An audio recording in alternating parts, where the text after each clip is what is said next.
Good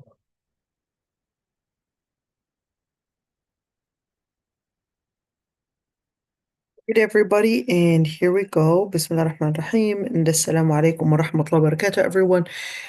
Yesterday we were doing the following ahadith. Let's see.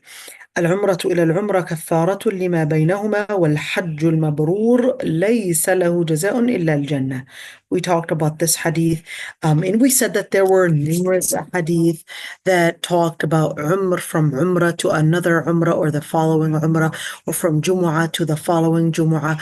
And then we went in details in regards to what type of sins are we talking about, that they would be considered making an expiation for that particular sin. And we talked about the differences of opinions in regards to what types of major sins or minor sins, but we said major sins are not included because major sins require a different kind of an expiation. So this would be إذا جتنبت الكبائر, if we avoided the major sins, because major sins have a special way of how the expiation or slash how the effect and the implication of the sin, and how we would consider that it would be considered as a way to wipe away that sin. Okay, let's see. عن أبي هريرة رضي الله عنه من حج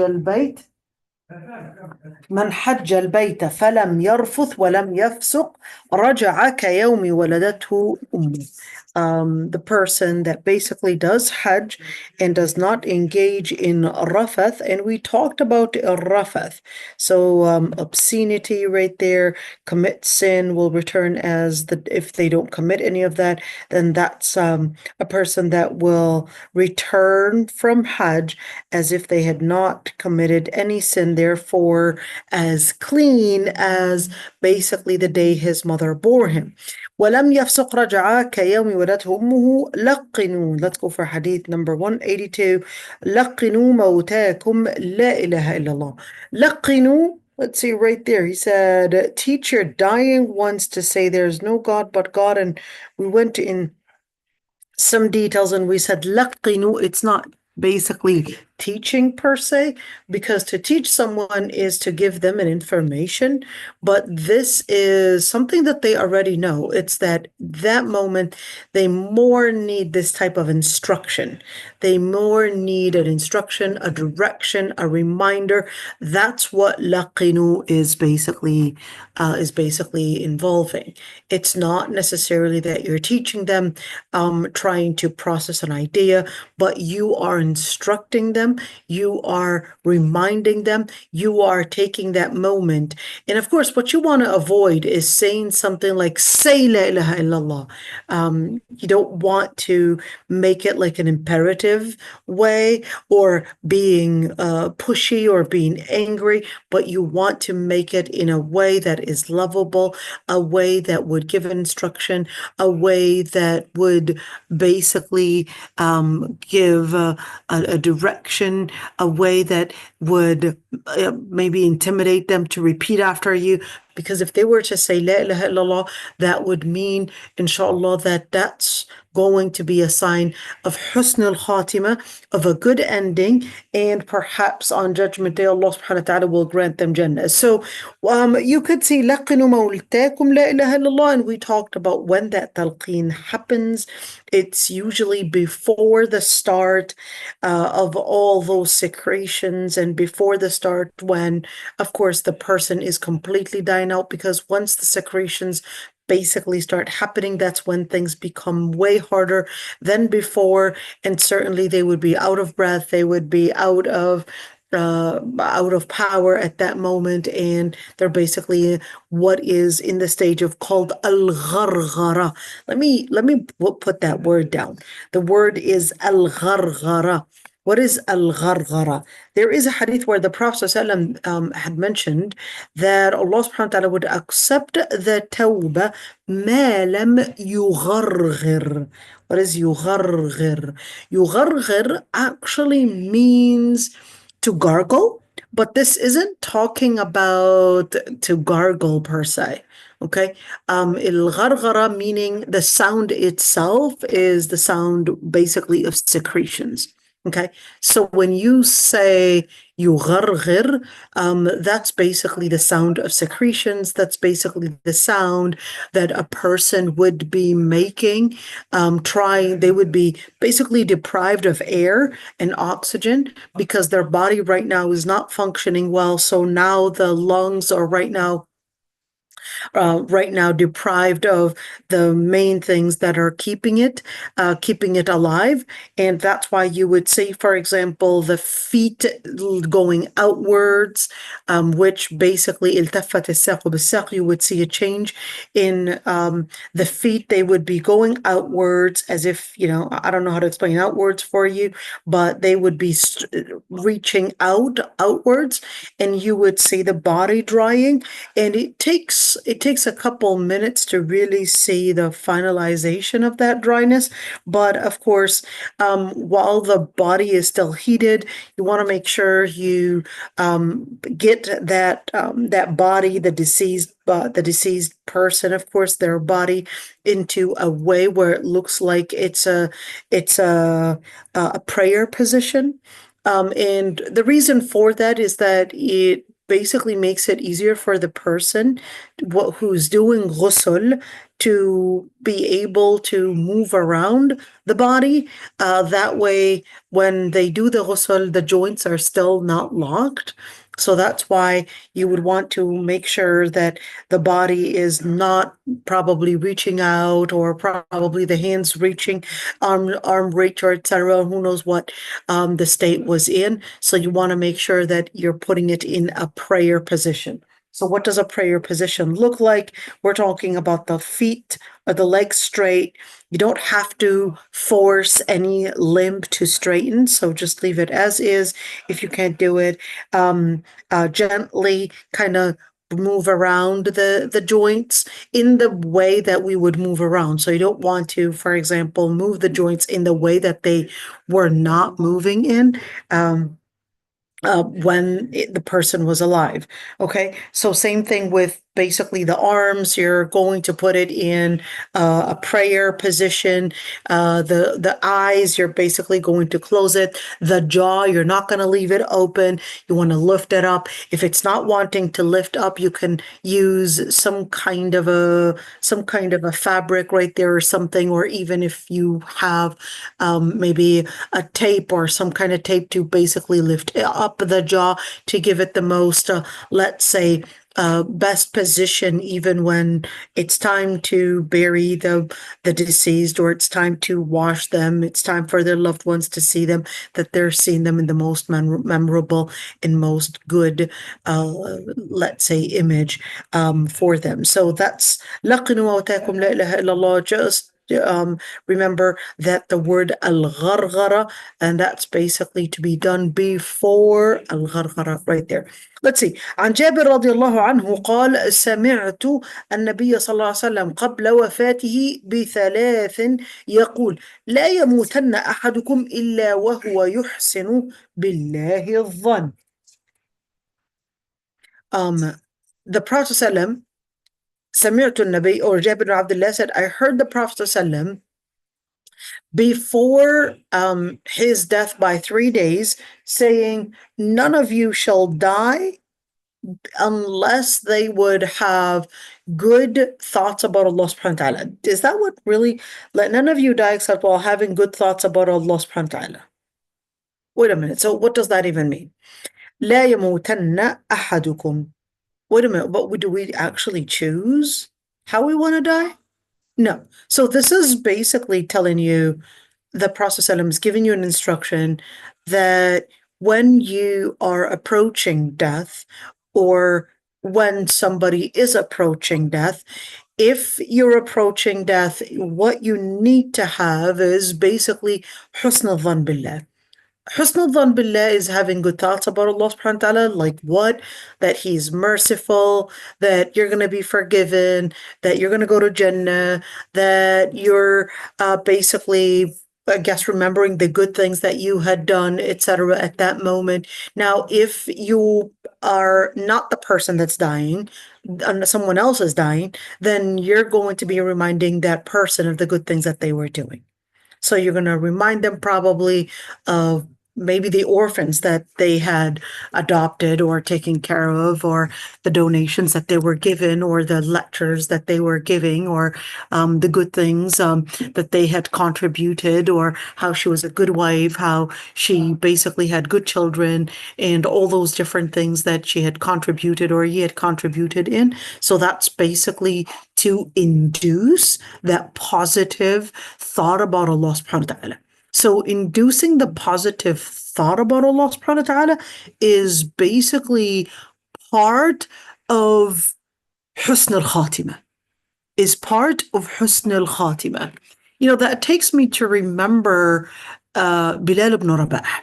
While Bilal ibn Rabah was dying, his wife, I guess, went into a moment of fear, freaking out, what's happening? And then Bilal ibn Rabah, he said, tomorrow, غَدًا نَلْقَى الْأَحِبَّ مُحَمَّدًا وَصَحْبًا. He was telling her, don't freak out, don't be afraid. Tomorrow, we're going to be meeting with our friends, with our companions, Muhammad and his companions. So what was he trying to do? He was trying to collect himself to see a positive transfer from out of dunya to al-akhirah, that no, we're going to be meeting Muhammad sallallahu alaihi wasallam, we're going to be with his companions, we're going to be basically granted what Allah subhanahu wa ta'ala had promised us. So this positive type of hope, this positive thinking, this is basically going to be what will continue on Judgment Day. So let's just mention just a couple notes here. So in this dunya, that's basically a stage. So you've got this dunya right there, and which would start, well, there's a general start with dunya, with life, which before you were even born, but your dunya started when you were born. Okay. Now, after death, there's something called barzakh. And what barzakh means, it's basically this window between dunya and akhirah. So certainly, if a person dies, that's when their qiyamah had technically started. Their qiyamah started when they had died. So their qiyamah didn't necessarily start on Judgment Day. No, when they died, man mata faqad qamat qiyamatu. You die, and that's when your qiyamah starts.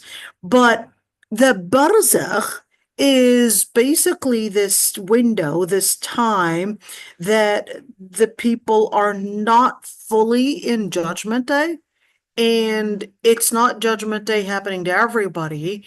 And that would be the person is not in dunya but is not in akhirah, so the person is in a state of al-barzakh. Now, the al-barzakh would depend on the person's actions. So if the person was a salih person, they wouldn't see that barzakh was very long. But if the person was not a salih person, they would feel that this barzakh was long. They would feel that this barzakh contains a lot of pain, a lot of torment, etc. Nasallahu al-afwa wal-afiyah. But if it's a salih person, there are a number of different things happening. Number one, عذاب القبر. The Prophet ﷺ said, لو نجا منها أحد لنجا منها سعد. That في القبر, there is in the grave, that there is some squeeze. If anybody was going to be safe of it, you would have seen Sa'd ibn Abi Waqqas, who was one of the people promised Jannah. He would have been freed and basically protected or given salvation from it. But that's inevitable, basically, that every single person is going to go through this. What if the person went through, I guess, maybe burnt their body, or what do they call that? What do they call that when they burn their bodies? Right now, Cremation. cremation. There you go. And what if the person was cremated? Does that mean that that person is going to feel that lammat al-qabr? Certainly.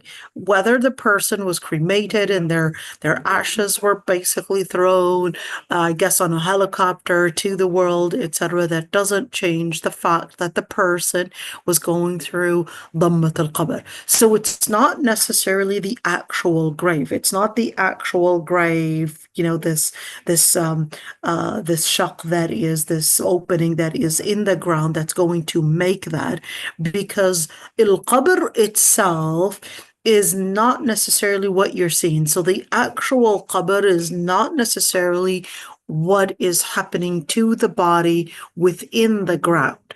Okay? You are just seeing one side of al-qabr. You're just seeing one side of the grave, but that's not the complete story, and that's not everything that encompasses the dead person.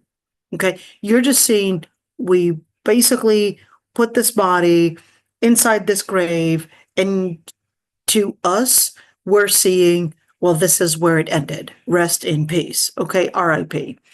But Allah subhanahu wa ta'ala and the Prophet ﷺ are telling us, well, you completely lack data, and there is this hujub, basically a barrier, and we are not understanding the complete story of what's actually happening to the dead person. We're just seeing a very narrow, a very simplistic image of this person being put in the grave. We don't really know all the details. In fact, we just have some information, but even the actual image and the actual, let's say, footage for that information is incomplete and completely incomplete.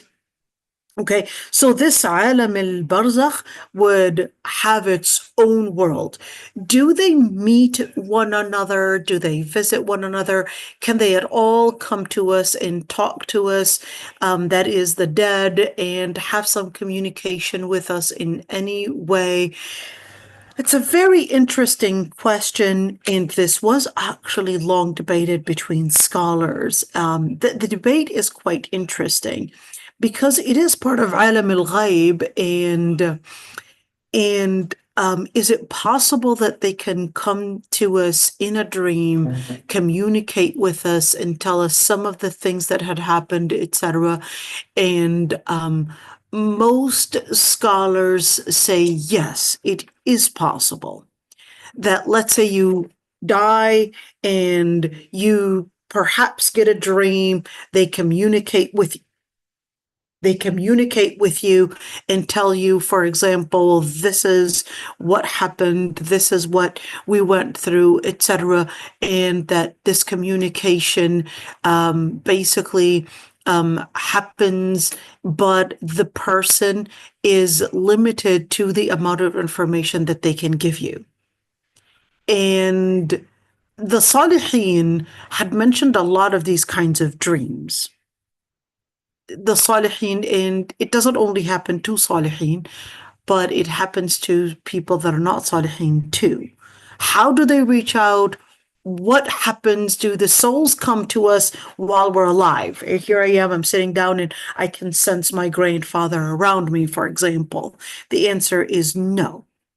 They don't come to you. They are in alam al-barzakh. So to think that somehow I want to get an inspiration from my deceased grandfather, who probably is coming to me, like, I don't know, the great Houdini or whatever it is, and right now coming to inspire me of something, and me reaching out to the dead to tell me about I guess, an inspiration or how they could support me.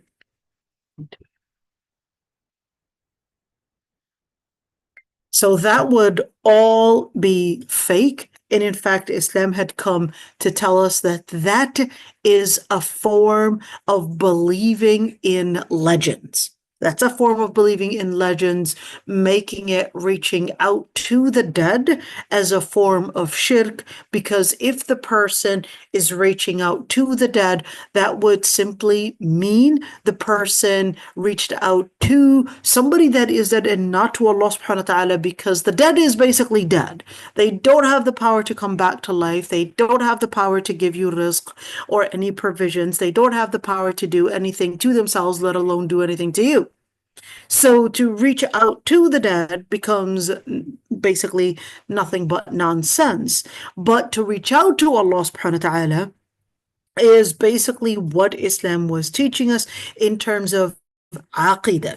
So when we talk about وَهُوَ يُحْسِنُ بِاللَّهِ الظَّنَّ, that would simply mean during the state of dunya that the person is basically constantly and continuously reminding themselves of Allah subhanahu wa ta'ala, that Allah subhanahu wa ta'ala is basically the source of forgiveness, the source of mercy. In order to always have that on mind, the person has to be living it throughout their life. Just keep that in mind. Because when you speak of husn al-khatimah just doesn't happen in a day where snap, here it is, this person is just going to say la ilaha illallah when they're probably sitting in a bar. Husn al-Khatimah comes with the person doing a lot of homework, a lot of their work throughout their life, and then that is going to program their brain on what type of a person that they will be during that moment when they are basically at their most vulnerable state. When you are in your most vulnerable state, that's the reality of what you are, what you will be. So let's say you, at that moment, let's say when you are probably feeling pain, you're probably angry, you are probably agitated, etc. What is it during your, let's say, normal situation, not necessarily dying, what is the first thing that comes to your mind? Is the first thing that comes to your mind your children? Is the first thing that comes to your mind your money? Is the first thing that comes to your mind is probably maybe using bad words, etc.? What's the first thing that comes to your mind when you are most agitated, when you are most in pain, when you are, let's call it, in your state of subconscious mind? And you might say, it just slipped my tongue. Right. So that moment when it just slipped your tongue and you didn't really mean to say it, that's your subconscious mind. That's usually what wakes up, or at least what starts having that moment of perhaps when you are in that situation, when you are not in full consciousness of what you are saying. That's basically going to determine a lot of what's going to happen while you are dying. Because while you're dying, you're in a moment of what is called a dahsha. What is iddahsha?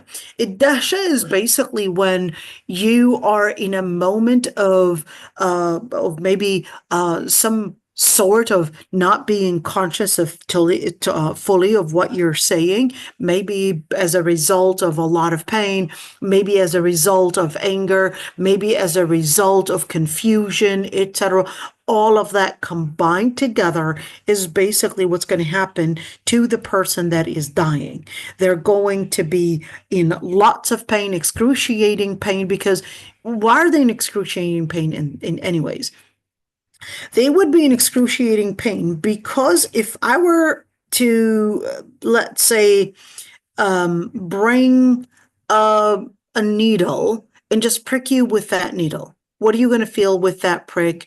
You're basically going to feel a certain amount of pain within that area that the needle basically was inserted in your body. And then the farther in the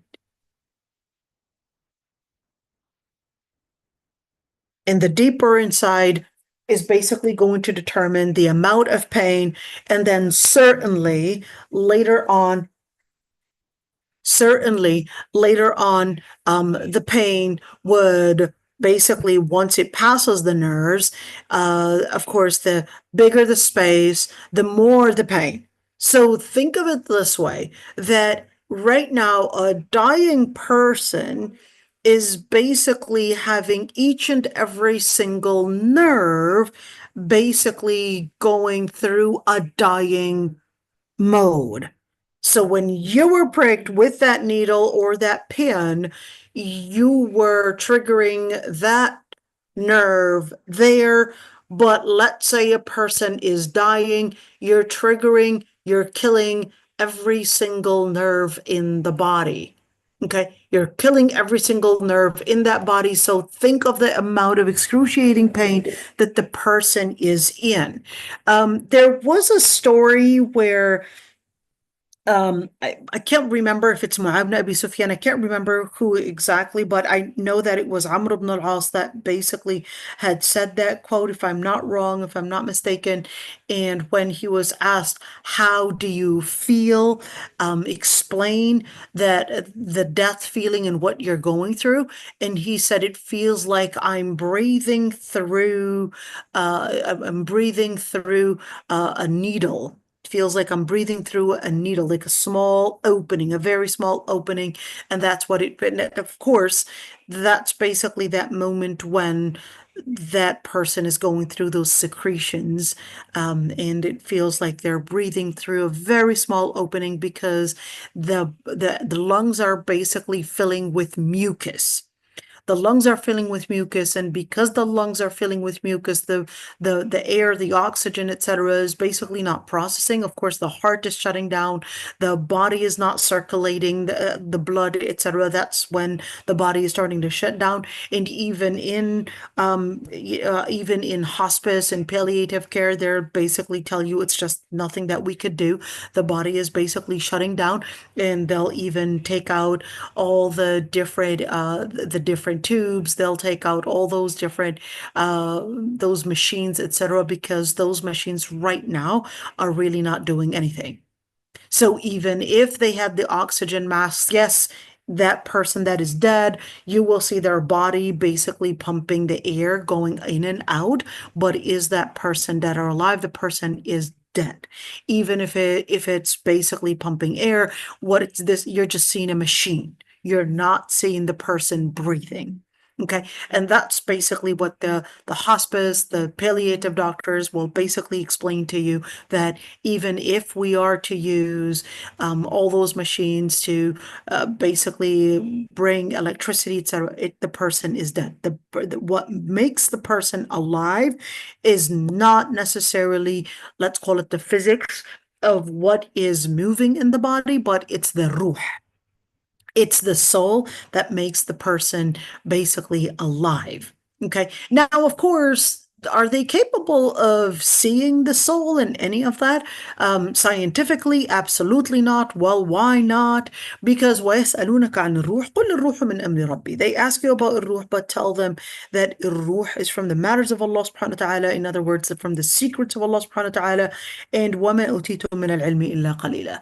In other words, there is going to be, or at least we do have some information about الروح that we got from al-Wahi, but it's just a very minimal information. Are we going to at all probably measure at least the mass, or perhaps measure the before and after a person died? Is there a weight? Is there a mass to it? Is there something that we could probably detect? What you can detect, I know on these scans, is that the person is probably losing temperature, but that's basically about it. That's basically just a sign that the body is dying that way, but not necessarily where and how and what the ruh looks like. That's basically all going to be part of a hype. Noura, go ahead, dear. You have a question. Yeah, I was just gonna say, that requires a lot of training, subhanAllah, what you were saying about the last minute and how it makes sense because we all go through trials, subhanAllah, but that's like our chance to do that training, right? Right. So that's why it's important, when you get angry, let's say at your son, your daughter, or get angry that you lost a job, or you get angry at something. What's the first thing that you're going to say? Are you going to say maybe blank word, or are you going to start swearing? Or are you going to start probably breaking the things around you? Or are you going to just drop and fall in tears? Or what exactly are you going to do? So that's your training. That's the moment of question. When you get really angry, when you get really sad, when you get really agitated, when you get in so much pain, what is it that you've been training your brain to say? You just keep that Yeah. one. And this is so scary because we never think of that during those moments. It would be like kind of like your subconscious mind basically working on its own, and you don't even plan and you don't even think about what you're going to say. You just say it. This actually takes me I believe it was in 1989, if I'm not mistaken. So it was a Saudi, a Saudi flight. They were, of course, they fly at like almost 30,000 feet up high for a number of different reasons. One, it would basically require uh, less fuel because you would not have the same, of course, friction from the air that is closer to the ground. So they would basically fly at very high altitude, and of course there would be this black box, and it would record everything that is happening in the cockpit and the pilot and all of that. And the Saudi flight basically somehow lost control with, I guess, those people on ground that forgot what they were called, but basically direct the flights to make sure that they're not hitting one another.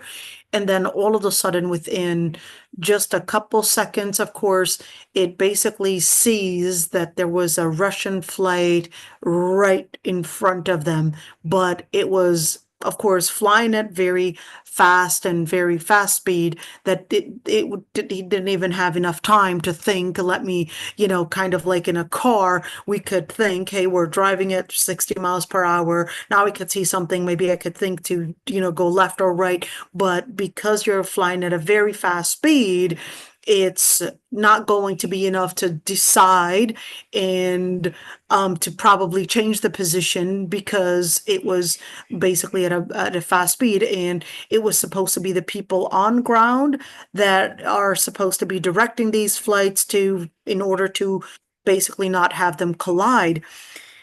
Now, the black box recorded that the last words that the Saudi pilot had said was La ilaha illallah. It was just a split of a second. And the last word that he had said was La ilaha illallah. Just imagine, it's a split of a second that you've got, boom, here's it, here's that crash. Now that was going to be يُبْعَثُ الْمَرْءُ عَلَى مَا مَاتَ عَلَيْهِ. Every single person is going to be resurrected on Judgment Day based on the last wordings that they had said. The last wording. What was the last thing that was said? Was it La ilaha illallah?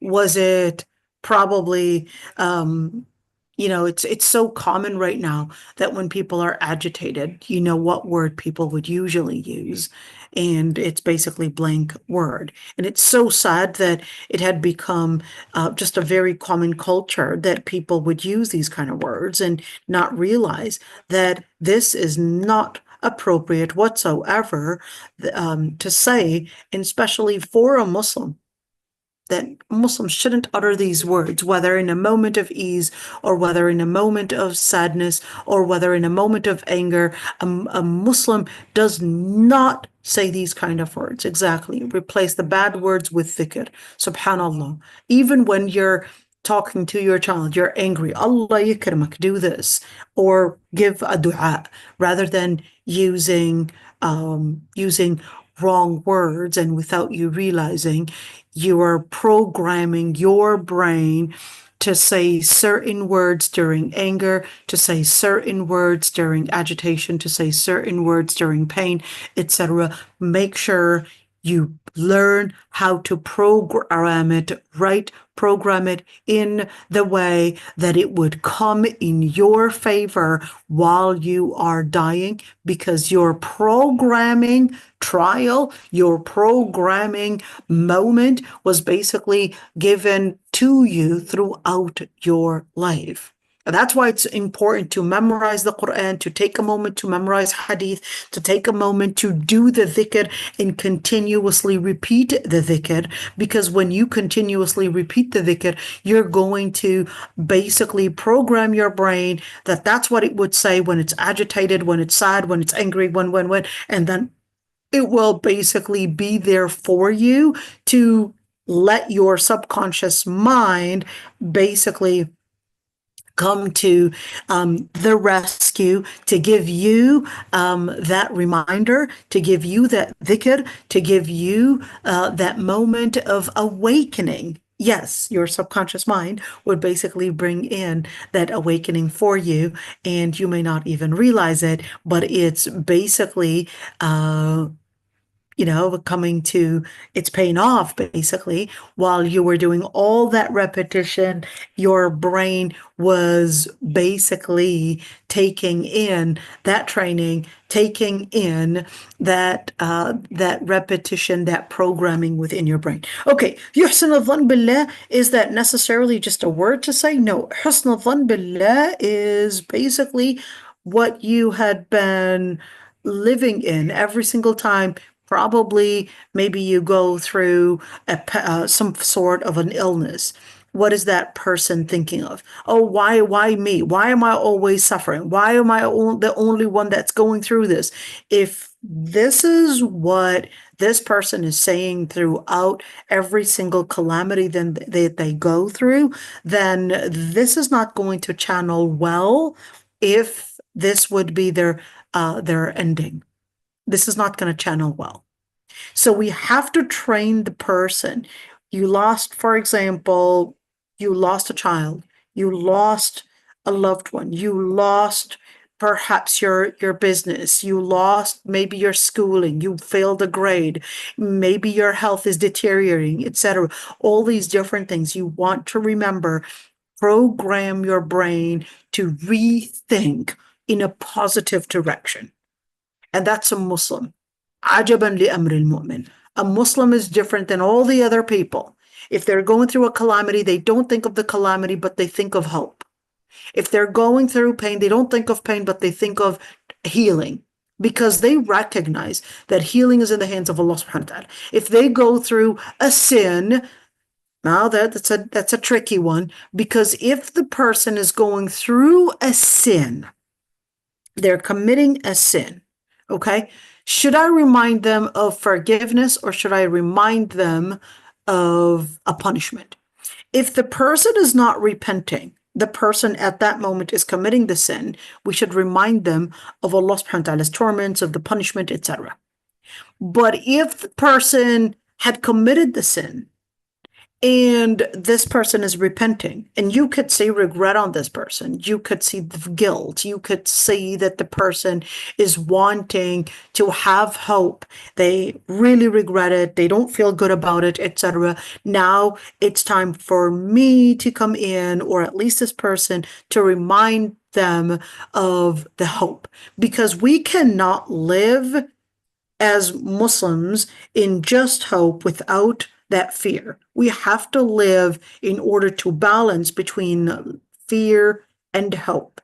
Fear and hope. So what does that look like? You're living in fear and hope. That's basically kind of like a bird, we had said, as Ibn al-Qayyim would demonstrate it in. He said it's like a bird that basically would glide on two wings.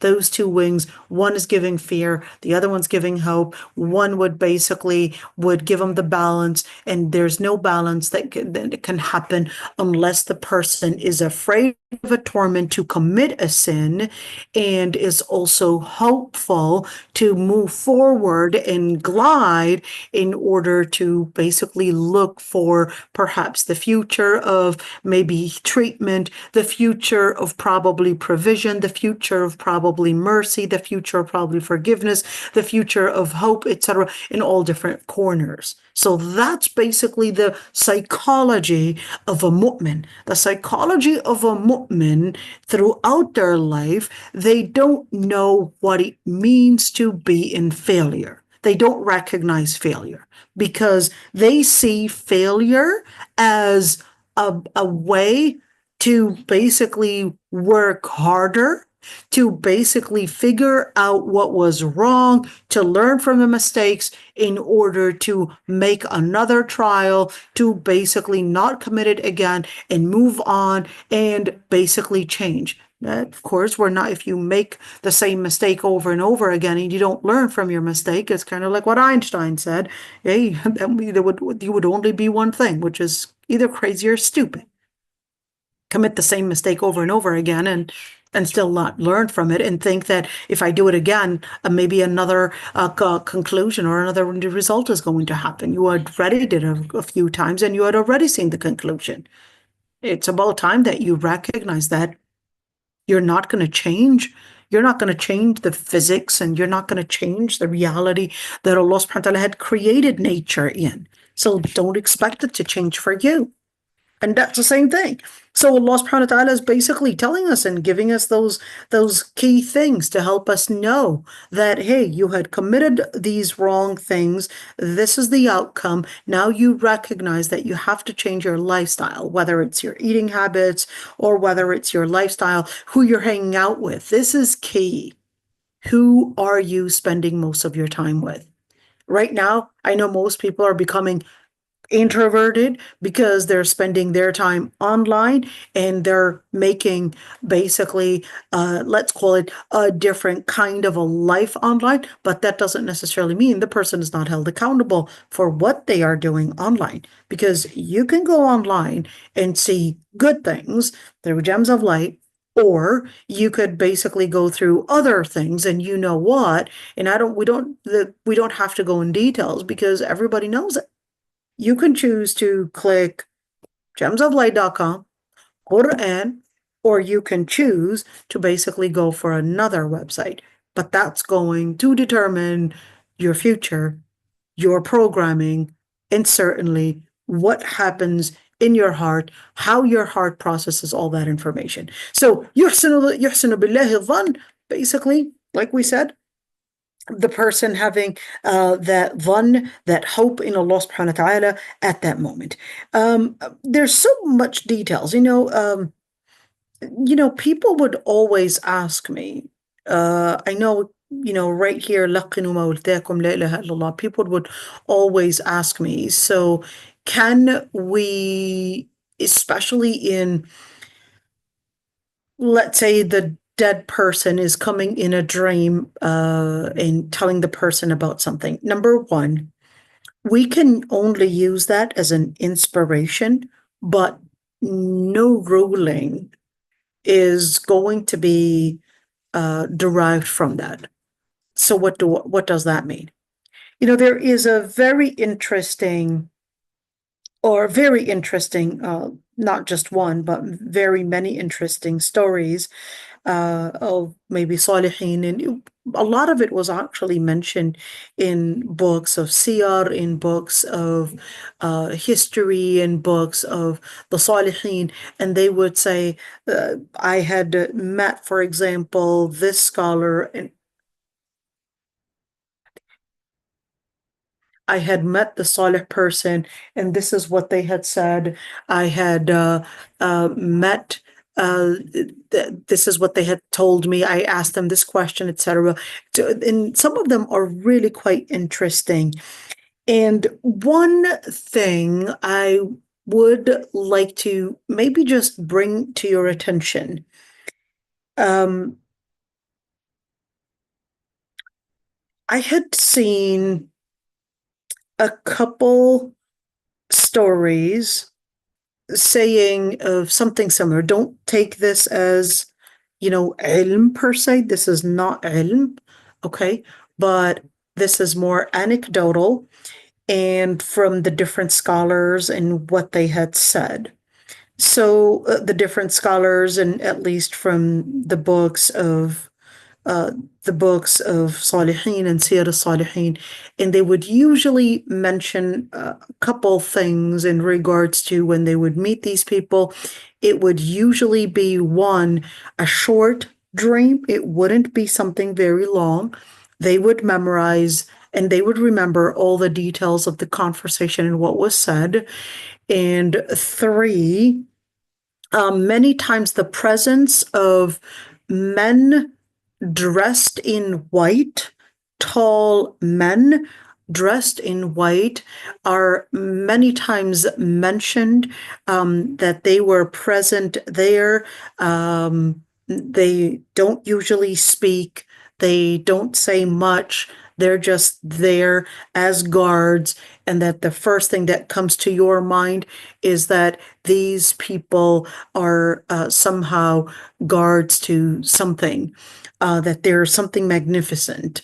What are they? Are they the malaika, resembling the malaika?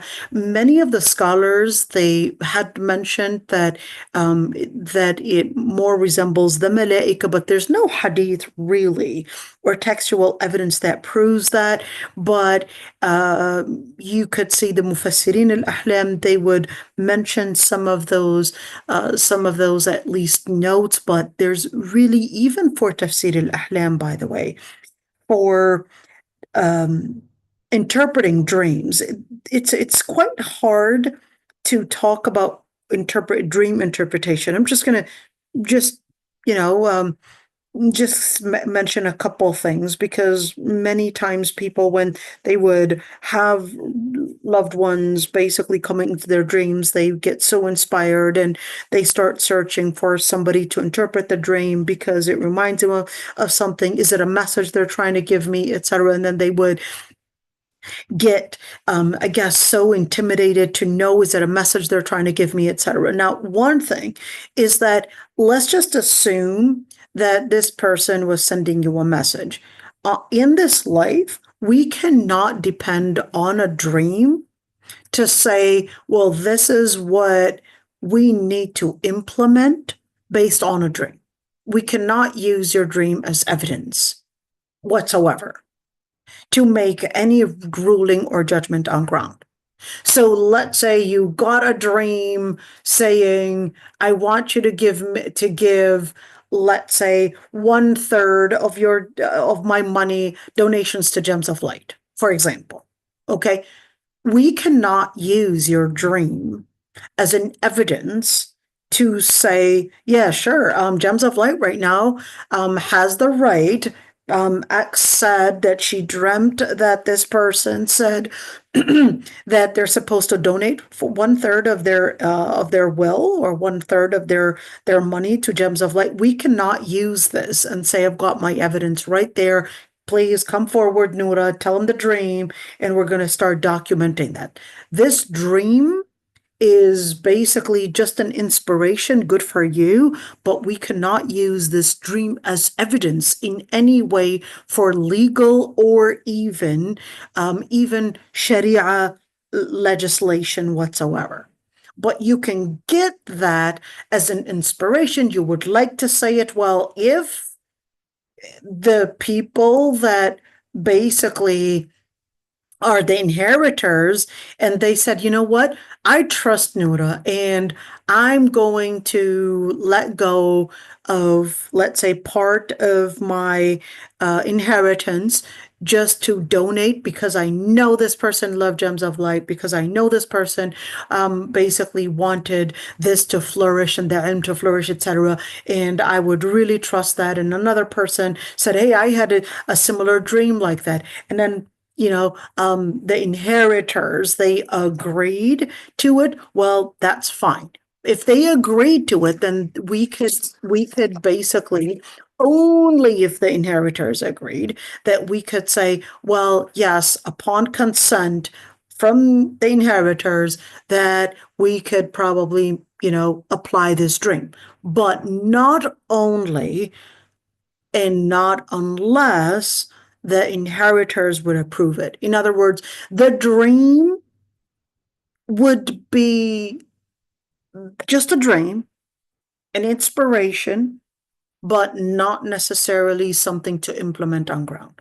Okay, so those are just some of the things like I said, don't necessarily have any text to support any of this, at least in the part about people dressed in white, or let's say coming to you and telling you this is what we had seen, or this is what we were told, or I was given Jannah because of this. That's more of an inspiration that you might get. I would get many mothers, especially mothers, they would tell me, I had seen my son who had died, and he told me that Allah subhanahu wa ta'ala had forgiven him. Is that true? I could just tell you, well, we could be hopeful. Inshallah, Allah Kareem, and this is inspiring, and hopefully it is true, and it's not hadithun nas. It is definitely inspiring, but this is not necessarily something that we could guarantee. Let's say you see your loved one probably going through maybe some torment. Is this necessarily to prove that this person was evil, that this person was a liar, hypocrite, etc.? We could just ask Allah subhanahu wa ta'ala to forgive them. That's basically it. Maybe, should I give a donation on their behalf? Are they asking me for a donation? What should I do? Well, in general, if it's a salih person, or if it's a person that's not salih, definitely giving a sadaqah. إذا مات ابن آدم اقطع عمله إلا من ثلاث. If a person dies, to give sadaqah on their behalf is basically something that Allah subhanahu wa ta'ala would accept. So regardless of them coming in your dream or not, that would still be considered a good deed. Regardless of them coming into your dreams, that would still be a good deed to give on their behalf and donate, or etc. Okay. All right. Any questions in that regards? I know there's always so much to say.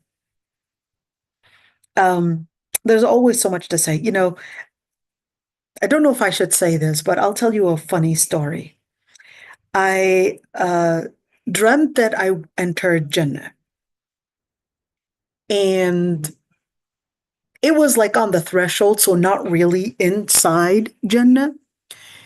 And then the first thing I had seen was these tall guys dressed in white. And I said, where's Sammy? Sammy is my husband. And they just stayed quiet. And I said, where's Sammy? They just stayed quiet. And then I said, well, I actually wanted to go to Jannah because I wanted Sammy to be with me. And they just stayed quiet. All of a sudden, Sammy and my son, Azzuddin, they basically come. And that's when I was so happy to see that, okay, they made it to Jannah. Now, the funny thing is that when I woke up, I told my husband the dream, and I said, hey, this is what I dreamt. And he said, really? We were just upstairs. You beat us to Jannah? We were just really upstairs. We were in the higher level. We just went down to see whether you made it or not.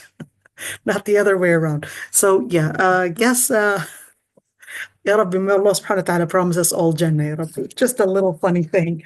But that's basically, real life compared to so that one side the dream, when I told it to my husband in real life, that was his comment. Of course, jokingly, he's not serious. All right. عن جابر رضي الله عنه قال سمعت النبي صلى الله عليه وسلم. Oh, we mentioned that one. عن جابر رضي الله عنه قال سمعت النبي صلى الله عليه وسلم رسول الله صلى الله عليه وسلم يقول يبعث كل عبد على ما مات عليه. يبعث كل عبد على ما مات عليه. What does that mean? Every servant will be resurrected in the state in which he had died in. يبعث كل عبد على ما مات عليه. So what does that mean? Let's say they're doing talbiyah, they would be resurrected doing talbiyah. Let's say they're doing jihad, they would be doing jihad, or they would be in the state that basically puts them in that state of that this is what they were being committed to, that they were on the battle for fi sabilillah. Or if that person was giving durus, or maybe adhan, or a khutbah, or maybe on the other hand, in a bar drinking, or probably in a state of zina, what would happen? Allah subhanahu wa ta'ala, where the Prophet said, يُبْعَثُ الْمَرْءُ عَلَى مَا مَاتَ كُلُّ عَبْدٍ عَلَى مَا مَاتَ عَلَيْهِ. Meaning that, yes, if they're in a masiyah, they wouldn't necessarily be doing the masiyah on Judgment Day, but they would be as if caught red-handed.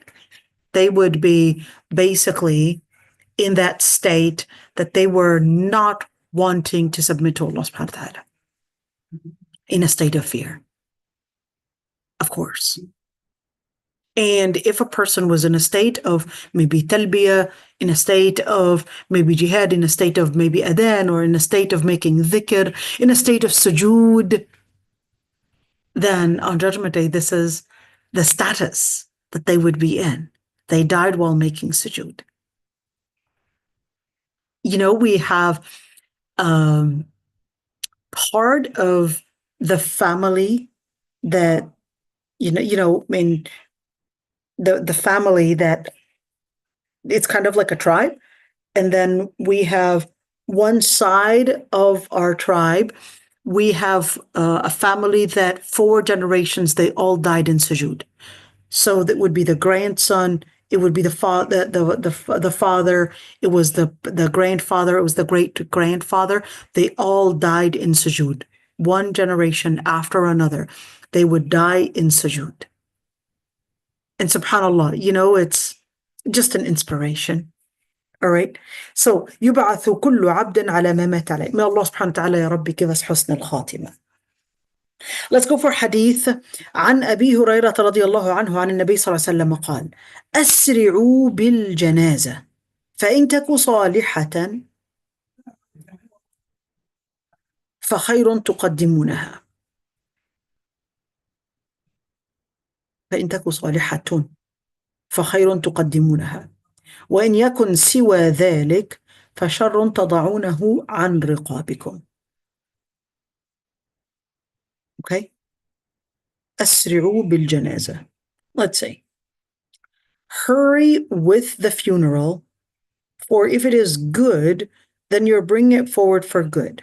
And if it is otherwise, then you're removing evil from your necks. Okay. Right. So what does that mean? When people are carrying the actual janazah, when they're carrying the actual deceased person and setting it for burial, yes, this is what it's talking about. This is the funeral. It's not talking about the days that people are mourning, okay? When people are mourning, that's not the janazah. The janazah is basically the deceased person, okay? And basically washed and shrouded, etc. And they're basically being carried to their final place in basically burial. So the Prophet said, I'm saying, and if it is good, فَخَيْرٌ تُقَدِّمُونَهَا, then you're basically rushing it to its resting in peace, final rest in peace, to its rahmah, to its mercy, to its Jannah. But if it is otherwise, then at least you're rushing it because you don't want to carry this evil corpse on your backs. نسأل الله العفو والعافية. So, فَشَرٌ تَضَعُونَهُ عَنْ رِقَابِكُمْ. Why عَنْ رِقَابِكُمْ? Because when the person and when those men are carrying the corpse, they're basically carrying it on the back. Right now in the US, they don't necessarily carry it on the back. They have special carts, these special carts, and then, of course, at least in Minnesota, and there would be these special tools to basically just take it down, and in order to basically set it for burial, and people are not necessarily carrying it because the casket itself is extremely heavy. The casket itself is extremely heavy that, of course, even if people wanted to carry it, it's not like the casket that we would have in Muslim countries. The casket in Muslim countries, they're usually light in weight. They're not heavy. They're just couple pieces of wood that a child can even carry. Okay. But the casket in in the US, at least in Minnesota, I don't know about other states, but in Minnesota is basically very heavy and very sturdy, and it's very bulky. A couple reasons for that is because Minnesota basically has a lot of underground water, and this underground water, if the casket wasn't heavy, if the burial wasn't deep enough, then it can happen that you'll see these floating dead bodies basically coming to the surface. So that's why they dig really deep and dig, of course, almost 6 feet down to make sure that when water basically starts pushing the things upwards, that we're not going to start seeing these dead bodies floating on the surface. I don't know about other states, but well, what's the Islamic way in burial is the question. So the Islamic way in burial is called the lahd. What does that look like?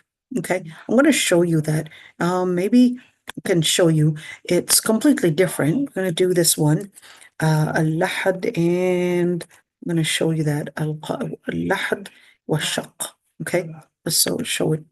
Here we go. Okay, so this is what it looks like. Okay, let's see right there. Okay, so al-lahd and the shaq. Okay, let's maybe get a bigger picture right there. Here we go. So a shaq would be just a simple opening in the ground, and a shaq would basically be the way that in America the burial happens this way. So there would be this shaq, an opening in the ground, and then these kind of like tombstones. Well, I mean, they're more of like bricks, and then they would basically be put over the dead body, the deceased, okay, without the casket. Okay, so the dead body, the deceased shrouded body, it would be basically washed, shrouded, and taken out of the casket and basically put in this shaq. Okay, that's the Islamic way of doing it. In America, at least in Minnesota, no. The body is basically buried within the casket. Okay, so the casket basically, and there's a special box that they would be in it. Is that permissible? Certainly it is, but this is the sunnah. This one is called the lahd. So what does that mean? So think of it as, yeah, I know the picture is rather vivid right there. So there's the opening, but then there would be another opening to the side.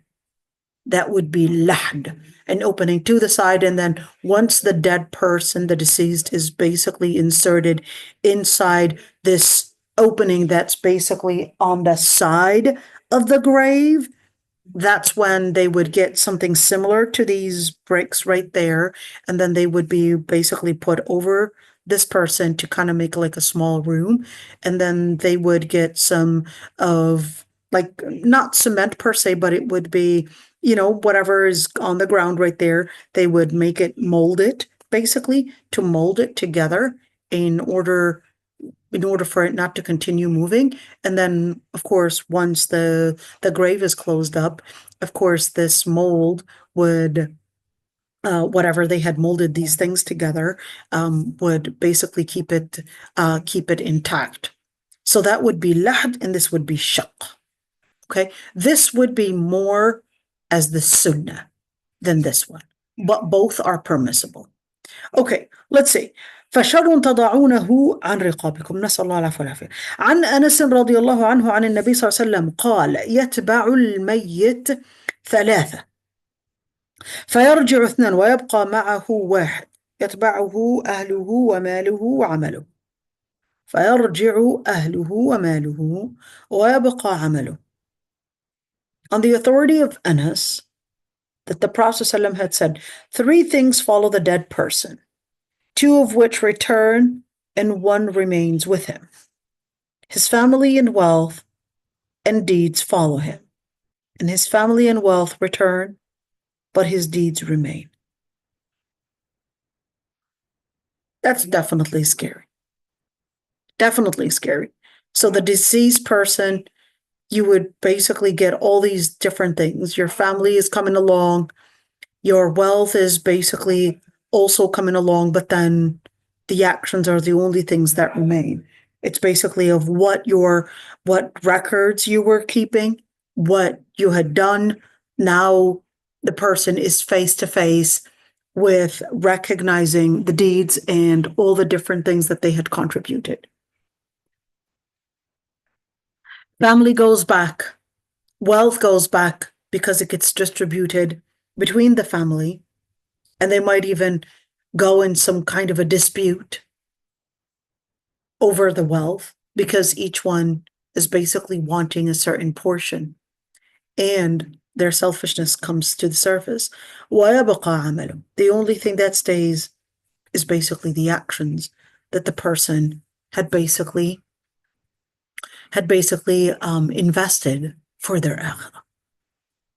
عن أبي هريرة رضي الله عنه أن رسول الله صلى الله عليه وسلم قال: من شهد الجنازة حتى يصلى عليها فله قيراط، ومن شهدها حتى تدفن فله قيراطان. قيل: وما القيراطان؟ قال: مثل الجبلين العظيمين. So مثل الجبلين. So whoever attends a funeral until he prays over it will receive 1 qirat. And whoever attends it until it is buried will receive 2 qirat. It was said, what are the 2 qirats? He said, like 2 great mountains. But still the word qirat is kind of ambiguous, isn't it? So what is a qirat? Qirat is a unit. Al-qirat is basically a unit. And the Sahaba, of course, when you say qirat, it's basically a unit to describe something big. And the Prophet ﷺ is basically saying, well, if you were to accompany this person that had been basically deceased, and you prayed the janazah on it, you would basically get a qirat. So it's a big unit. And then if you were to basically stay longer until it is completely buried, then you would get 2 units. Okay? And they said, well, what kind of a unit? They're now inquiring, what kind of a unit? That unit, what does it look like? And the Prophet ﷺ didn't really say an amount, but he just described it as it's similar to 2 great mountains. So 2 great mountains of basically good deeds. Imagine it this way, that the Prophet ﷺ is describing what the unit would look like in terms of rewards, or at least in terms of what Allah subhanahu wa ta'ala would reward them with and give them the deeds for whatever they were trying to do. Okay, عن أبي هريرة رضي الله عنه أن رسول الله صلى الله عليه وسلم قال: إذا مات الإنسان انقطع عمله إلا من 3: صدقة جارية، أو علم ينتفع به، أو ولد صالح يدعو له. This one's quite interesting, right? When a person died, his deeds to come to an end, except for 3 things: ongoing charity, beneficial knowledge, or a righteous child who prays for him. Okay. So let's look at it. So if a person dies, their actions are basically terminated. Okay. That's basically terminating, let's say, an increase in deeds or a decrease in deeds, basically. Is that what it means? Let's say, except in 3 things. Is it exclusive to these things, or is it more? Differences of opinions between scholars. Okay, let's just look at one at a time. Sadaqatun jariyah, an ongoing charity. What does an ongoing charity look like? So let's say this charity that you had donated, it's still making use. People are still benefiting from this sadaqah that is still ongoing. It didn't stop. Let's say this person donated maybe a house. They donated the house. As long as the house is still there, and people are making use of that, let's say for the orphans or for, I don't know, people going through domestic violence or whatever it is, then in that situation, that would basically be, as long as it's doing service, as long as it's making the benefit for the people or bringing in the deeds, basically the good deeds, then that means the person is getting the reward for it. علم ينتفع به. What is علم ينتفع به? علم, is it exclusive to any knowledge? Well, the word علم is basically not defined. It's nakira, meaning any type of knowledge that beneficial knowledge. Why? Is there any such a thing as non-beneficial knowledge? Yes. Like علم السحر, it's not beneficial. It's basically only bringing in harm. That's not beneficial. So that's why it's important. Don't just go into the university just wanting to learn anything, but no, make sure that this is going to be beneficial in your akhirah, number one, in your dunya, to help pay for the akhirah. And number three, of course, beneficial for the society, beneficial for you. Perhaps if you're a woman, if you're a man, definitely you also want to make things easier on you and not harder. So you also have to study the context. How is this going to probably help you in your dunya? Or is this going to be a bigger fitna on you? Okay, so علم so as long as this ilm is basically taught, so whether it's a written piece or whether it's a theory or whether it's a book that a person had written, then in that situation that would be علم ينتفع به الناس. It's basically something to do and bring service. So this is bringing in, let's call it physical service or maybe contribution to help people, but this is bringing in mental service. Okay, let's see. أولد صالح يدعو له, or a child that's making them, a pious child that's making a dua on their behalf. Wait a minute, does it have to be like my biological child, or this can be my, I don't know, my friends, anybody? So scholars had differences of opinions on that.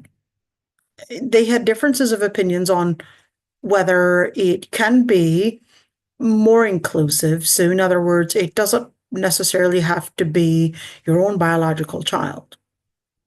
It can be the people listening to your lectures, or it can be perhaps someone just went past through your tomb, your tomb, and they basically had seen, I guess, the stone, and they just said, Allah yarham. That's it. Do they really know who you are? No, they don't. They just saw your name and they just said Allah yarham. Here it is. Is that included? Differences of opinions between scholars. Okay, so waladun salihun yad'u lahu. So for the scholars that said that it's exclusive for a person's biological son, they basically had said, well, because it said walad, and what makes as a walad is basically what you would basically have. So why waladun salih? That was your contribution. That was your contribution. And now this child, after your death, is right now remembering that you were teaching them Islam, or you were teaching them Quran, or you were insisting, or probably continuously reminding them of Allah subhanahu wa ta'ala, or you would always tell them about their prayer, you would always remind them of good, etc. So that's basically right now, let's say, paying off, that this person is remembering all the good things that you had taught them. So now they're basically paying it back. paying it forward, paying it back, basically giving it to you and saying, well, I'm going to make a dua because if it wasn't for them, I would not have been capable of being the person who I am right now. They were the ones that insisted that I would go to an Islamic school. They were the ones that paid for my Islamic school. They were the ones that were insisting that I would learn Quran. Yeah, I got spanked a couple times because I was basically struggling to repeat the words and probably didn't want to repeat because I wanted to play and not necessarily repeat because I wanted to rush the reward and not necessarily rush doing things right. But then I would still remember that my mom or my father basically did their best to make me a good child. And I would say, Ya Rabbi, Ya Allah, shed your mercy on them.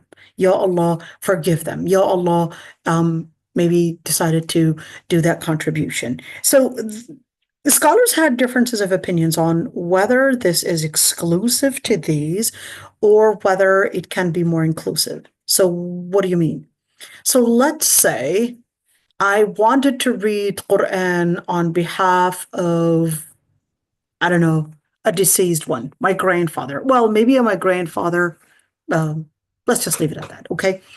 I wanted to read Quran on their behalf and say, Ya Allah, the reward for this, I'm going to grant it to my grandfather. Okay. Is that permissible? That's number one.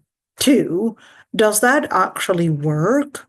Three, can I do it to more than just reading Quran? Or is it just exclusive to doing dua? So that's where the differences of opinions happened. In this hadith, it was one, but there's another hadith that I would say is important to mention, that a sahabiya came to the Prophet ﷺ and she said, Inna ummi nadarat an tahujj. My mother made the oath to do Hajj, but she died. Afa ahujju anha. Should I do Hajj on her behalf? She didn't live long enough to make Hajj, even though she had made the oath to do Hajj. Should I make it on her behalf? So the Prophet ﷺ said, if your mother owed someone something, أكنت قاضيته, if your mother basically أرأيت لو كان على أمك دين, أكنت قاضيته, if your mother had a debt and owed someone something, would you basically pay it on her behalf? And she said yes. So the Prophet ﷺ responded, فَدَيْنُ اللَّهِ أَحَقُّ أَنْ يُقْضَى. Then Allah subhanahu wa ta'ala's debt is precedent over people's debt. So basically that's giving us this formula. Well, if we're speaking about Hajj, let's see about other good deeds. The Prophet ﷺ said, "Man mata wa alayhi siyam, sama anhu waliyu." Whoever dies and they had siyam to make up, then the person that is their guardian, let's say a wife died, the husband would basically make up the siyam that she had owed. Okay? So, sama anhu waliyu. So that's that place of debate between scholars. Is it exclusive to Hajj, or let's say these following things, or is it inclusive to other good deeds, perhaps reading Quran on their behalf? Can I pray on their behalf? The answer is no. I can't pray on their behalf because that ritual is involving a number of different things, and it's not necessarily just one thing. It's not just a physical one. It's also an intention included. It's basically wording. It's a number of different things. So you cannot pray on behalf of someone, but can I do Hajj on behalf of somebody that is deceased, not a living person, but a deceased person? The answer is yes, because I've got an evidence. That hadith. What about fasting? I've got an evidence, if the person is deceased, that I could fast on their behalf, at least the missed siyam. Can I read Quran on their behalf? That's that debate. So you had a group of scholars say that was a bid'ah, an innovation, because they said, remember their definition of a bid'ah.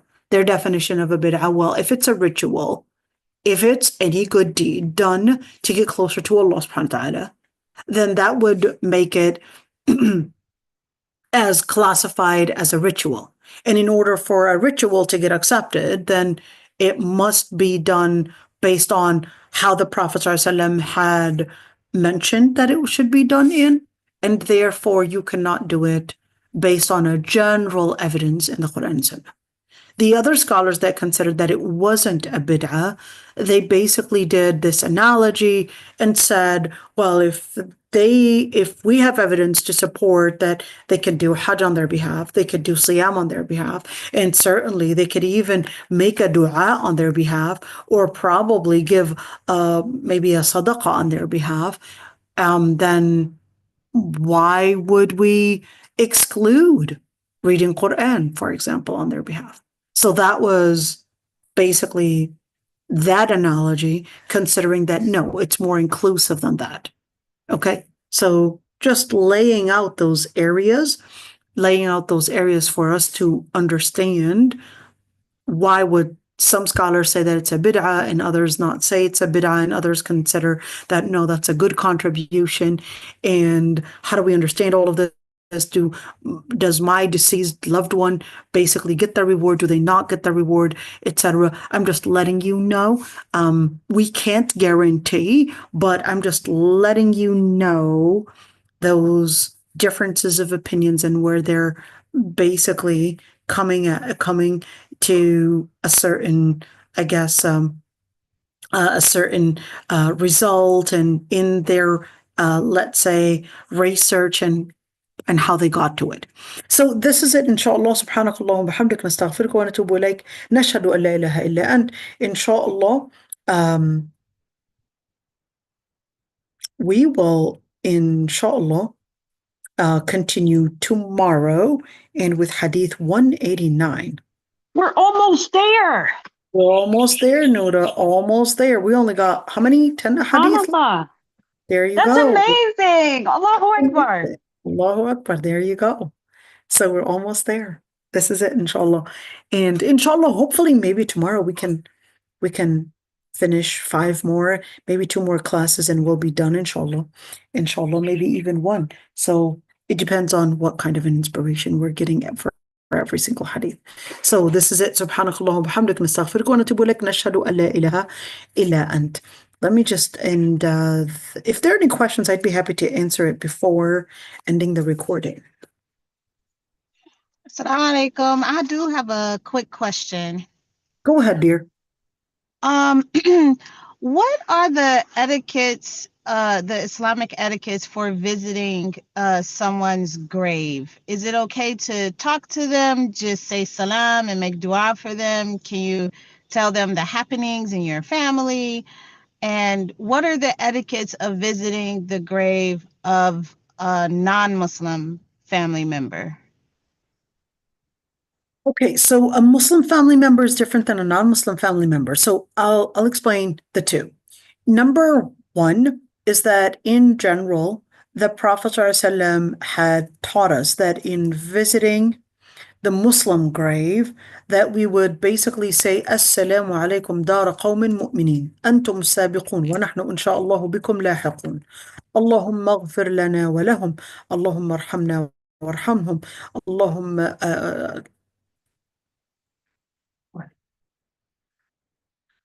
sorry, I got distracted. السلام عليكم دار قوم مؤمنين أنتم السابقون ونحن إن شاء الله بكم لاحقون اللهم اغفر لنا ولهم وارحمنا وارحمهم ولا تحرمنا أجرهم ولا تفتنا بعدهم. Ya Allah, Assalamu alaikum. Assalamu alaikum, the house of the believers. You had preceded us, and now we're going to be following. In other words, we'll be following and going after you. وَنَحْنُ إِنْ شَاءَ اللَّهُ بِكُمْ لَاحِقُونَ. Ya Allah, forgive their sins and forgive our sins. Allahumma اغْفِرْ لَنَا وَلَهُمْ وَارْحَمْنَا وَارْحَمْهُمْ. Ya Allah, shed your mercy on us and shed your mercy on them. And وَلَا تَحْرِمْنَا أَجْرَهُمْ وَلَا تَفْتِنَّا بَعْدَهُمْ. And do not deprive us from the good deed that we would be contributing on their behalf, that is. And وَلَا تَفْتِنَّا بَعْدَهُمْ. And don't put us in trials else after them. That's, in general, the dua.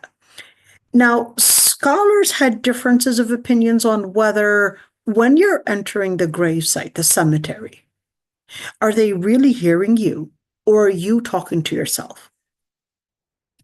The first opinion said it makes no sense that you would be saying such a dua and you're talking to yourself. Because if you're saying Assalamu alaikum dara qawmin mu'mineen, you're saying Assalamu alaikum dara qawmin mu'mineen, well, that means it would make no sense for us to say Assalamu alaikum when they can't even hear me. That was the first opinion. But then the second opinion, they said, no, they can't hear you. You're saying Assalamu alaikum to yourself, and you are in a moment of like a self-da'wah type of thing, because you are saying, أنتم السابقون ونحن إن شاء الله بكم لاحقون. You're basically telling yourself, you're making it like a live conversation. You are preceding it. You had preceded us to going to death. Now we're following you. You're letting yourself know. And Allahumma ghfir lana wa lahum, then the conversation shifts. This is the dua. So you're saying, Assalamu alaikum dara qawmin mu'mineen, and then you're telling them, you preceded us and we're going to be following, and then Allahumma ghfir. Now you could see that in the beginning, the first two statements, it was basically making a first person speech, a first person basically wording. You are preceding us, we're following. And then it's a second person statement. Ya Allah, forgive them. Now this is ghaib. Ya Allah, forgive them. Ya Allah, forgive us. Ya Allah, shed your mercy on them, shed your mercy on us. Now we're speaking in a second person. What happened to the first statement? The first statement, it was a first person. The second statement, it was a second person.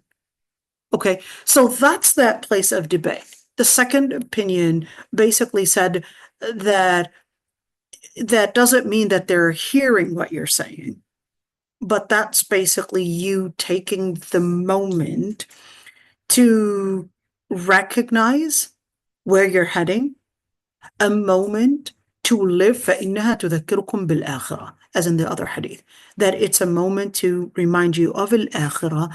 So what you are doing in that moment is basically just reminding yourself of al-akhirah, but they are living in a situation that is in al-barzakh. They don't really have any interaction with you.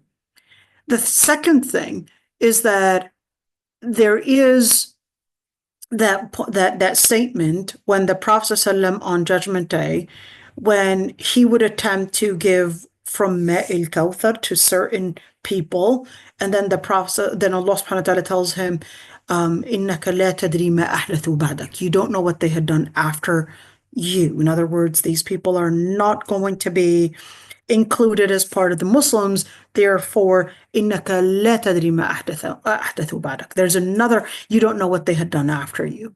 So based on that, they said, well, the Prophet ﷺ was told, you don't know what they had done after you, when certainly, if these people died later, why didn't he get any information? There's another ayah where Allah subhanahu wa ta'ala says, وَمَا أَنْتَ بِمُسْمِعٍ مَّن فِي الْقُبُورِ, and you would not be capable of letting those that are in the grave hear what you're saying.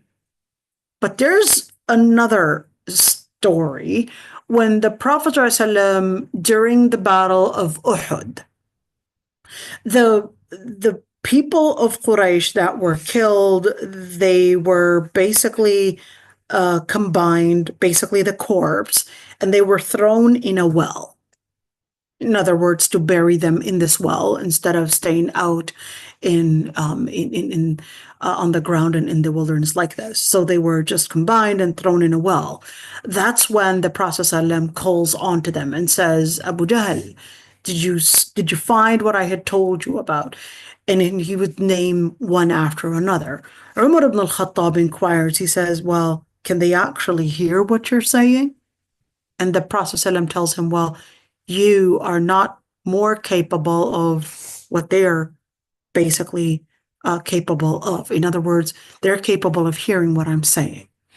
So these couple stories, these couple texts, the scholars actually debated on how they would be interpreted. And the first group of scholars that said that they don't have any information, even if you were to stand on the grave and say, hey, this girl got married, she had 3 kids, and yeah, she got into a car accident and everything was fine, and she got the treatment, everything worked out well, thank God, alhamdulillah, etc.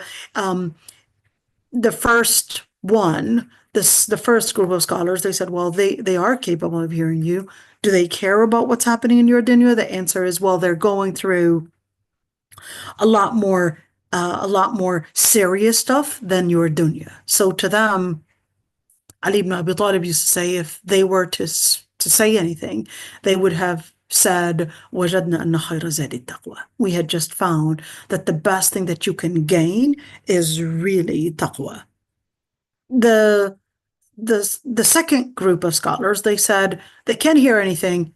They don't have any interaction with the people, because that was just exclusive when the Prophet ﷺ talked to the people of Quraysh that were thrown in the well. They said that was khas bi Rasul, that was exclusive to the Prophet ﷺ, but that wasn't necessarily including every single deceased person that they're capable of hearing you. But of course, we would see another hadith where the Prophet ﷺ did say that the deceased person is hearing people's footsteps go away. So for how long is this person capable of hearing people's footsteps, people coming in, and people talking, etc.? Is this lasting for a couple days? How long? Are they hearing us through their ears that are right now decomposing? Are they hearing us through their soul? Was their soul really in the grave? No, it's not. It's basically in al-Barzakh. It's basically combined, and all of that really is letting us know. I'm just laying out those differences of opinions and laying out those same evidences, and every group of scholars would interpret the hadith differently. And both opinions actually use the same exact evidences that I had just mentioned. I think I mentioned all the evidences in regards to this one, because this was always a question on my mind as a young child. And you'll see both sets of scholars actually debated and used the same exact evidences, but then they each interpreted the hadith differently. So the scholars that said, yes, they can hear you, they depended on these evidences, and then they would interpret it to basically give the same conclusion. And the ones that said that, no, they can't hear you, they basically also interpreted to basically get to the conclusion that, no, they cannot hear you. And they're So living in the end, it's all ghaib anyway, right? There you go. That's what I want to get to. That's the most important thing. It's all ghaib. And now, just keep in mind that the most important thing that we need to contribute in is really taqwa, is really to remember that this life is very short. It's just a bridge to the akhirah. Make sure you invest it towards your akhirah. That's the most important thing. That's the most important thing. That's the most important thing. Now, in terms of visiting the graves for the disbelievers, now you want to keep in mind the disbelievers is a general term, because there's a difference between a person that received the da'wah and rejected it, and a person that didn't receive the da'wah and therefore they're just not Muslim, but they never rejected the da'wah, okay? But they would still be classified as kafir, okay? Now, the sunnah to when we enter a non-Muslim gravesite, a non-Muslim cemetery, is basically to bashirhum bin nar, to tell them this is going to be basically the torment, the hellfire that Allah subhanahu wa ta'ala had basically warned you about. So it's not that they needed to get this information because they already know what this information. But how can I tell my grandmother died as a Catholic, and it would be definitely so hard to tell someone that you love this. But at the end, Allah subhanahu wa ta'ala, I mean, how will He يفصل بينهم إن الله لا يغفر أن يشرك به ويغفر ما دون ذلك لمن يشاء. And remember, Prophet Nuh عليه السلام, when Allah subhanahu wa ta'ala tells him, إنه ليس من أهلك إنه عمل غير صالح إني أعظك أن تكون من الجاهلين. That's it. سمعنا وأطعنا. When Allah subhanahu wa ta'ala tells Prophet Nuh عليه السلام, He said, he's not part of your family because the action is not a good deed. It's classified as basically a wrongdoing. And you want to make sure that you do not get into this jahiliyyah and just live that it's based on my blood relations. Allah al-Musta'an. So I'll just, inshallah, and I hope I answered your question, dear. I have a question too. Very thoroughly. Thank you, Jazakallah khairan. I appreciate it. Allah yahfadik ya Rabbi. So I have a question really fast. Yeah, So- go ahead. Okay, the Prophet ﷺ, his parents were not Muslim. Did he go visit their graves? Yes, he did. Did he say this? Yes, he did. And Oh, wow. well, I'll explain to you. So the Prophet ﷺ, yes, he didn't know that he was passing the graves, but all of a sudden they were passing by this area.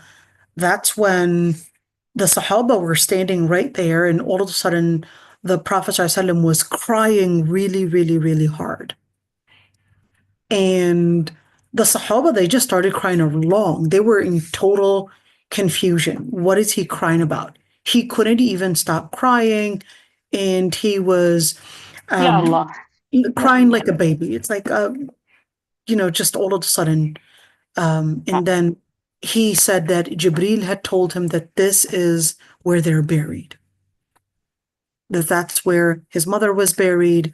And that's, of course, basically that moment where he had remembered a couple moments of what his parents, or at least his mother, because he doesn't remember his father because his father died when his mother was pregnant with him. But he remembered a couple things, very vivid memories of his mother. But he remembered his mother and the mercy that and the love that she was, and the affection that she was giving him. And he cried really hard. But then, of course, even if it's your own father and mother and you were a prophet, Allah subhanahu wa ta'ala's decree does not change for anyone. Allah subhanahu wa ta'ala's decree, khalas. Allah subhanahu wa ta'ala's decree is final. Alhamdulillah. إن الله لا يغفر أن يشرك به ويغفر ما دون ذلك لمن يشاء. Did he bring them to life and say, because your son is Muhammad bin Abdullah sallallahu alaihi wasallam, you're going to go to Jannah? That's it. Allah subhanahu wa ta'ala's words were final. So inshallah we'll probably. Jazakallah khair. So is there a hadith about crying over the dead and that it's harming them? So crying, just plain tears, that's permissible. But if the person is exaggerating, and this is important, exaggerating in whether exaggerating in anger, or whether it's exaggerating in sorrow, or exaggerating in an expression. In Islam, Allah subhanahu wa ta'ala was always asking you to do things in moderation. So if you're I guess expressing that sorrow that you're in, and you're ripping up your clothes or slapping your face or probably cutting your body, etc., that's basically not permissible, because Islam wanted you to not overreact and wanted you not to panic, wanted you to express your feelings in moderation, whether that was anger or whether that was happiness or whether that was sorrow or whether that was in pain, whatever it is, you want to make sure that it stays within moderation. Don't overreact. It's not good for your brain. It's not good for your body. It's not good for your deen. And therefore, staying within moderation is basically the Islamic way in expressing feelings on all ends. So even if the person, you had a loved one die or anything, it's like, learn not to panic. Learn not to panic. Don't overdo it with your emotional expression. Learn how to control it, contain it as much as you can, because that's not basically panicking, etc. It's not good for your body. That's not how your body was designed. To over panic is basically harmful to your body. It's harmful to your deen as well. So Islam was asking you to stay within moderation, to basically learn how to contain yourself and hold and connect to Allah subhanahu wa ta'ala, rather than connecting to the actual circumstance that you're going through.